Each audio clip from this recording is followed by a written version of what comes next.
नमस्कार दर्शक बंधु कुकिंग ब्लॉग रे आपण मानक अनेक अनेक स्वागत। आज मैं आपण मानक पय नै आसीछि खाटी ओडिया रेसिपी बोईताळु सागर खरडा। बोईताळु साग खरडा पय एठी मु नेछि किछि बोईताळु साग। प्रथमे मु एक कढ़ई रे तेल देइछि।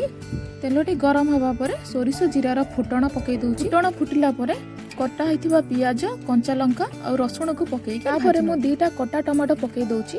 टमाटो पकई के टिके भाजी टमाटो टिके भाजी होला परे सेथिरे कटा हैथिबा कखारु आ जन्नी आ बैगण देदेबा।